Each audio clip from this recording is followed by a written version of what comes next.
Good morning student, कैसे हैं आप सब लोग। आशा करता हूं कि आप सब लोग अच्छे ही होंगे और स्वागत है आपका आपके अपने चैनल एग्जाम सक्सेस मंत्र में। तो जैसा कि आप सब लोगों को पता है कि हमारी राजनीति विज्ञान या जिसको आप पॉलिटी कहते हैं उसकी सीरीज चल रही थी और उसके अंतर्गत हम भारतीय संविधान की अनुसूचियों का अध्ययन कर रहे थे, जिसमें हमने 8 अनुसूचियों का अध्ययन कर चुके थे। तो मैंने आपको 8 अनुसूचियां अलग से बताई थी, इसलिए बताई थी क्योंकि वो 8 अनुसूचियां भारत के मूल संविधान में शामिल थी। अब हम जो बाकी 4 अनुसूचियों का अध्ययन कर रहे हैं ये भारतीय संविधान में बाद में जोड़ी गई हैं, यानी संविधान संशोधन द्वारा जोड़ी गई। तो आज हम उन अनुसूचियों का अध्ययन करेंगे, उन 4 अनुसूचियों का अध्ययन करेंगे जो भारतीय संविधान में संशोधन द्वारा जोड़ी गई है। तो सबसे पहले हम स्टार्ट करते हैं आपकी 9वीं अनुसूची से, संविधान की 9वीं अनुसूची। 9वीं अनुसूची, तो जैसे कि आप सब लोगों को पता है कि जो भारतीय संविधान की 9वीं अनुसूची थी, मैंने आपको इससे पहले वीडियो में बताया था जब मैंने आपको मूल संविधान में अनुसूचियां बताई थी। तो हमारे मूल संविधान में 8 अनुसूचियां थी। अभी जो 9वीं अनुसूची थी, ये 9वीं अनुसूची संविधान संशोधन द्वारा जोड़ी गई है। अब संविधान संशोधन किसके द्वारा किया जाता है? हम आर्टिकल 368 के अंतर्गत संविधान संशोधन किया जाता है और संविधान संशोधन की भी कुछ प्रक्रियाएं हैं। तो उन प्रक्रियाओं का अध्ययन हम जब संविधान संशोधन के बारे में गहनता से अध्ययन करेंगे तो वहां देखेंगे। फिलहाल आपको जो चीज याद रखनी है वो चीज याद रखनी है आपको कि जो संविधान संशोधन किया जाता है वो कौन सा अनुच्छेद के अंतर्गत किया जाता है? वो किया जाता है आपका अनुच्छेद 368 के अंतर्गत किया जाता है। तो अगर हम यहाँ पर बात करें जो आपकी संविधान की 9वीं अनुसूची है, ये 9वीं अनुसूची, ठीक है, संविधान संशोधन द्वारा जोड़ी गई। और कौन से संविधान संशोधन द्वारा जोड़ी गई थी? आपका फर्स्ट संविधान संशोधन, ठीक है, पहला संविधान संशोधन हुआ था और उस पहले संविधान संशोधन द्वारा क्या जोड़ी गई थी? भारतीय संविधान में 9वीं अनुसूची जोड़ी गई थी। तो सबसे पहले आपको ये चीज याद रखनी है कि जो भारतीय संविधान में पहला संविधान संशोधन हुआ था उसके द्वारा क्या जोड़ा गया था? 9वीं अनुसूची जोड़ी गई। जब बात करें कि संविधान संशोधन हुआ कब था, तो जो पहला संविधान संशोधन हुआ था वो आपका सन 1951 में हुआ था। ये आपको याद रखना है, ठीक है। जो 9वीं अनुसूची थी कब जोड़ी गई थी? आपकी संविधान संशोधन द्वारा, ठीक है, संविधान संशोधन। तो कौन सा संविधान संशोधन था जिसके द्वारा आपकी ये जोड़ी गई थी? पहला संविधान संशोधन था, ठीक है, पहला संविधान संशोधन था। और ये पहला संविधान संशोधन हुआ कब था? आपका सन 1951 में हुआ था, ठीक है, सन 1951 में हुआ था। आपसे कई बार ये क्वेश्चन भी पूछा जाता है कि प्रथम संविधान संशोधन कब हुआ था? तो कब हुआ था? आपका सन 1951 में हुआ था। अब हुआ क्या था? इसके द्वारा क्या जोड़ा गया? इसके द्वारा जोड़ी गई थी आपकी 9वीं अनुसूची। अब 9वीं अनुसूची में था क्या, ठीक है। अब इन चीज का अध्ययन करते हैं कि 9वीं अनुसूची में था क्या, ये अनुसूची जोड़नी क्यों पड़ी। देखो, जो आपके संविधान में 9वीं अनुसूची जोड़ी गई थी, ये 9वीं अनुसूची जोड़ी गई थी आपकी जमींदारी प्रथा का अंत करने के लिए। क्यों जोड़ी गई थी ये 9वीं अनुसूची? जमींदारी प्रथा का अंत करने के लिए, प्रथा का अंत करने के लिए जो भारतीय संविधान की 9वीं अनुसूची थी वो जोड़ी गई थी आपकी जमींदारी प्रथा का अंत करने के लिए। जैसे कि आपको पता था कि जब भारत आजाद हुआ था तो जो भारत की बहुत सारी जमीन थी वो जमींदारों के पास थी, अर्थात वो क्या थी? उनके पास थी। और जो आपको पता है जो मूल संविधान था उसमें, मूल संविधान में जो क्या था आपका, जो जमीन थी या जो संपत्ति थी, संपत्ति का अधिकार एक मौलिक अधिकार था। तो इसलिए जो सरकार थी आपका सीधा सीधा जमीन को नहीं ले सकती थी, क्योंकि वो लोग कहाँ चले जाते थे? आपका कोर्ट चले जाते थे। तो इसीलिए सरकार ने क्या किया? संविधान में 9वीं अनुसूची की ताकि वो क्या कर सके, अब ताकि जो जमींदारों के पास जमीन है उस जमीन को अपने अंडर में ले सके और किसानों को बांट सके या बाकी कुछ उद्योग धंधों का काम शुरू कर सके। अब देखिए, अब जब जमींदार प्रथा का अंत किस प्रकार से इस अनुसूची के द्वारा किया गया, तो सरकार ने क्या कहा, आपकी जो भी विषय हम 9वीं अनुसूची में डाल देंगे, उन 9वीं अनुसूची में शामिल विषयों को कोर्ट में चुनौती नहीं दी जा सकती है। कुछ समझ में आया बात? क्या कहा सरकार ने? कहा कि जो विषय हम 9वीं अनुसूची में डाल देंगे उन विषयों का आपका क्या है, कोर्ट में जाके, यानी सुप्रीम कोर्ट, हाई कोर्ट या किसी भी कोर्ट में जाके आप उसका, या कोर्ट उसके देख नहीं सकते कि उसमें क्या कमियां हैं या क्या है। मतलब 9वीं अनुसूची में जो भी है वो आपका क्या आएगा, न्यायिक पुनरीक्षण से बाहर हो गया। तो इस तरीके से क्या किया सरकार ने, इसमें जमींदारी प्रथा या जो जमीन से संबंधित कानून थे उनको यहाँ डाल दिया, जिसके कारण जो आपके क्या थे, जो भी जमींदार लोग थे वो कोर्ट नहीं जा पाए कि हाँ हमारे मौलिक अधिकारों का हनन हुआ है। तो इस तरीके से क्या किया गया, आपका 9वीं अनुसूची को भारतीय संविधान में शामिल किया गया। अब देखो क्या हुआ, अब बहुत सी ऐसी चीजें होती है, जैसे आपको पता है जब सरकार इंदिरा गांधी थी, है ना, 1973-74 में, तो उन्होंने क्या किया था, इमरजेंसी लगा दी थी। उन्होंने भी क्या किया, जो भी कानून बनाए उन कानूनों को संविधान की 9वीं अनुसूची में डाल दिया। 9वीं अनुसूची में डालने का क्या मतलब है कि व्यक्ति या कोर्ट उनका क्या नहीं कर सकता, न्यायिक पुनरीक्षण नहीं कर सकता। यानी वो जो कानून बनाए गए, क्या वो कानून जनता के हित में है या नहीं है, इसका निरीक्षण नहीं कर सकता। तो इस तरीके से मामला बहुत समय तक कोर्ट में चलता रहा। तो फिर आपका सन 2007 में क्या हुआ, सन 2007 में आपका एक मामला आया था। कौन सा, आपका IR कोहले वर्सेस तमिलनाडु राज्य। ये आपका मामला याद रखना आपने, IR कोहले वर्सेस तमिलनाडु मामला। ठीक है, तो इस मामले में क्या हुआ, इस मामले में जो हमारी सुप्रीम कोर्ट थी, सुप्रीम कोर्ट ने एक ऐतिहासिक फैसला दिया। सुप्रीम कोर्ट ने क्या कहा कि 24 अप्रैल सन 1973 के बाद, ठीक है, 24 अप्रैल सन 1973 के बाद जो भी, क्या कहा, 24 अप्रैल 1973 के बाद जो भी मामले संविधान की 9वीं अनुसूची में शामिल किए गए हैं, कोर्ट उनका न्यायिक पुनरीक्षण कर सकता है। और किस आधार पर, कोर्ट ने 2-3 आधार बताए थे। कौन कौन से बताया था, एक तो क्या वो जो हमने 9वीं अनुसूची में जो विषय शामिल किया गया है, क्या वो संविधान के, ठीक है, कौन कौन से, क्या वो संविधान के आर्टिकल 21, 19 और 14 का वायलेशन तो नहीं कर रहा है। आर्टिकल 14, 19 और 21, अगर इन तीनों में से किसी भी अनुच्छेद का वो कानून वायलेशन कर रहा है, तो कानून या कोर्ट क्या कर सकती है, उनका न्यायिक पुनरीक्षण कर सकती है और उस फैसलों को रद्द भी कर सकती है। यानी जो कानून बनाया गया उस कानून को रद्द भी कर सकती है। तो आपको ये चीज याद रखना है। कौन सी डेट कहा, 24 अप्रैल 1973। अब 24 अप्रैल 1973 को एक कुछ खास चीज हुई थी। उस दिन किस चीज का, आपका भारत का जो संविधान का मूल ढांचा है उसके बारे में कोर्ट ने अपना जुरिडिक्शन दिया था। किसके बारे में, 24 अप्रैल सन 1973 को, जिसको हम क्या बोलते हैं, केशवानंद भारती वर्सेस भारत सरकार मामला बोलते हैं। और इस मामले में कोर्ट ने क्या कहा था, भारत के मूल ढांचे की, संविधान के मूल ढांचे की अवधारणा स्पष्ट की थी। अर्थात कोर्ट ने क्या कहा, कब का मामला है, 2007 में, IR कोहले वर्सेस तमिलनाडु राज्य। इसमें हमारे सुप्रीम कोर्ट ने क्या कहा कि सरकार किसी भी विषय को 9वीं अनुसूची में तो डाल सकती है, लेकिन पहले हम इसका न्यायिक पुनरीक्षण नहीं कर सकते थे। अब हम इनका न्यायिक पुनरीक्षण कर सकते हैं। किस आधार पर, अगर जो 9वीं अनुसूची में जो विषय डाला गया है, अगर अनुच्छेद 14, अनुच्छेद 21 और अनुच्छेद 19 का वायलेशन करती है, तो हम क्या कर सकते हैं, उसका न्यायिक पुनरीक्षण कर सकते हैं। और एक अगली चीज आपको जो खास याद रखनी है, वर्तमान समय में आपकी 9वीं अनुसूची में 284 विषय शामिल हैं।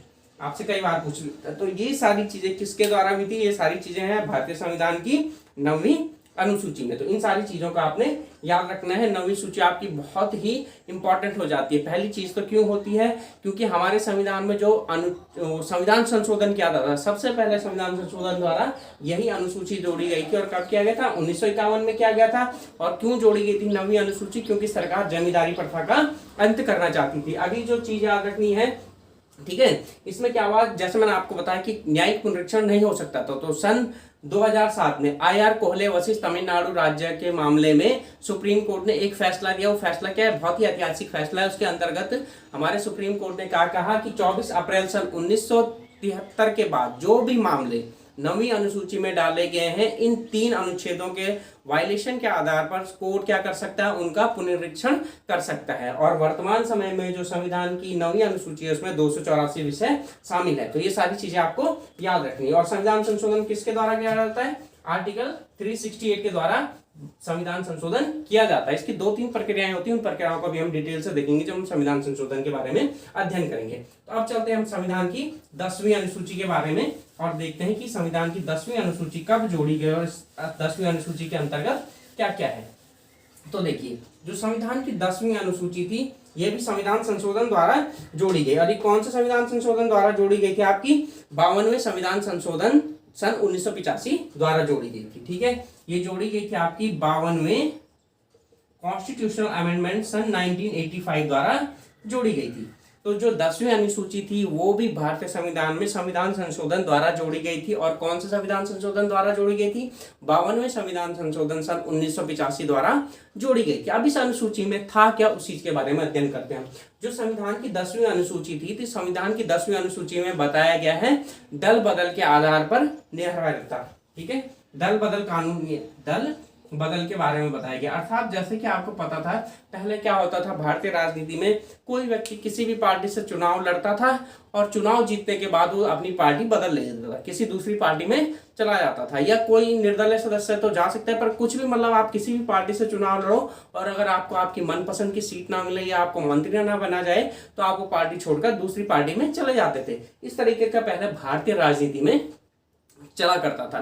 तो उसके बाद क्या हुआ, आपका 52वें संविधान संशोधन सन 1985 द्वारा एक कानून लाया गया। उसके आधार पर यह बताया गया कि आप जिस दल से चुनाव लड़ते हैं, अगर आप चुनाव के बाद जीत जाते हैं और आप वो दल छोड़कर किसी दूसरे दल में शामिल हो जाते हैं तो आपका जो निर्वाचन होगा रद्द हो जाएगा, यानी आप लोकसभा या राज्यसभा या जिस भी चीज का आपने इलेक्शन लड़ा है उसके आप क्या हो जाएंगे, आप उसको इलेक्शन में आपकी सीट खाली हो जाएगी। तो इस तरीके से ये कानून लाया क्यों गया था, दल बदल रोकने के लिए, ताकि भारतीय जो राजनीति है उसमें दल बदल में ज्यादा ना हो पाए। अब इसका एक अपवाद भी आपका क्या है, जैसे माना बात आप किसी भी दल से चुनाव लड़े और आप चुनाव जीत गए और चुनाव जीतने के बाद अगर उस दल के 2/3 सदस्य, कितना कहा, 2/3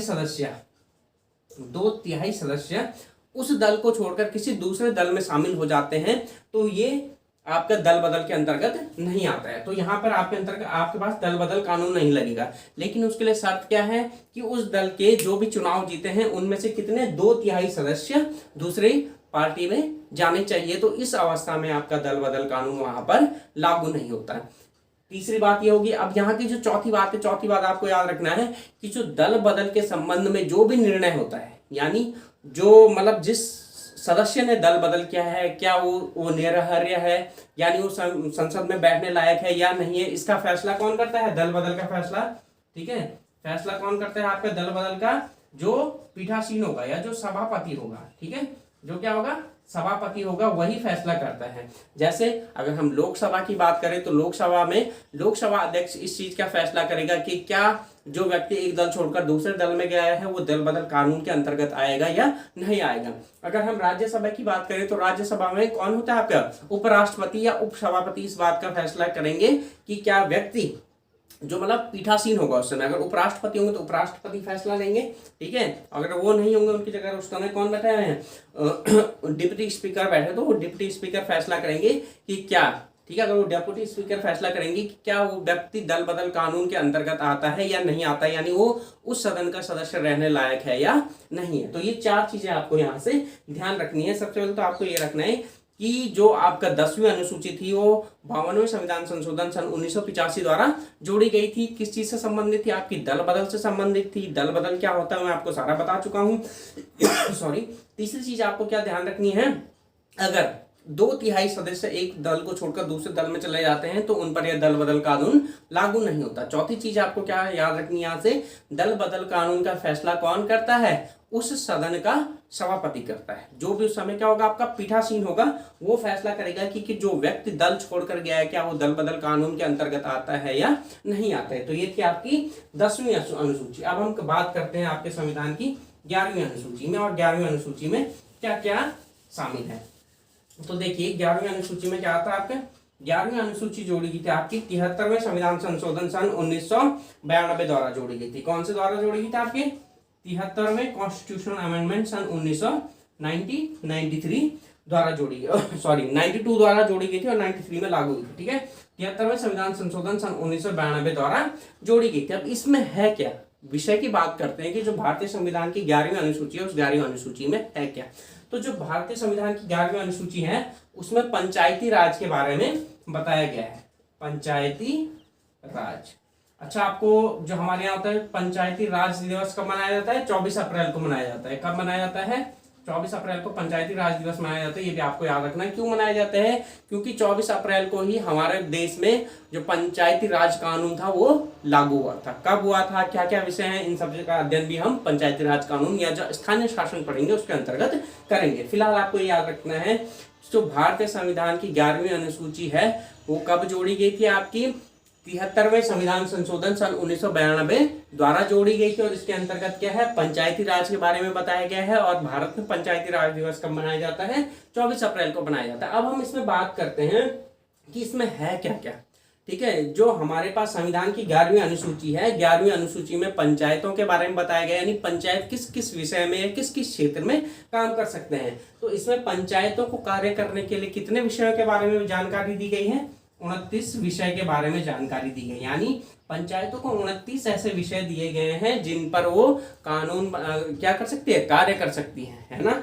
अच्छा, अब देखो, जब हम पंचायती राज पढ़ते हैं तो पंचायती राज से संबंधित बहुत सारी समितियां हैं आपकी, ठीक है ना। तो उन सभी जैसे आपने अशोक मेहता समिति सुनी होगी, बलवंत राय मेहता समिति सुनी होगी, ये सारी समितियां किससे संबंधित है? पंचायती राज से संबंधित है। किस समिति में क्या क्या क्या आ गया था, किस किस समिति ने क्या क्या सिफारिश की थी, उसका अध्ययन भी हम आगे करेंगे। तो आपको यहाँ से ये 3 चीजें याद रखनी है। पहला तो क्या है, जो आपकी संविधान की 11वीं अनुसूची है वो 73वें संविधान संशोधन सन 1992 द्वारा जोड़ी गई है। इसमें पंचायतों के बारे में बताया गया है और पंचायतों को कार्य करने के लिए कितने विषय दिए गए हैं? 29 विषय दिए गए हैं। अब हम बात करते हैं भारतीय संविधान की आखिरी और 12वीं अनुसूची के बारे में। तो देखते हैं हमारे पास आखिरी और 12वीं अनुसूची में क्या क्या है, ठीक है। तो चलिए आइए देखते हैं। तो जो ये आपकी भारतीय संविधान की जो 12वीं अनुसूची है, ये 12वीं अनुसूची भी आपकी 73वें संविधान संशोधन सन 1992 द्वारा ही जोड़ी गई थी। अब इसमें देखो क्या है इसमें क्या है आपका, यहाँ पर तो आपके पास किसके बारे में बताया गया? आपका ग्रामीण स्थानीय शासन के बारे में बताया गया।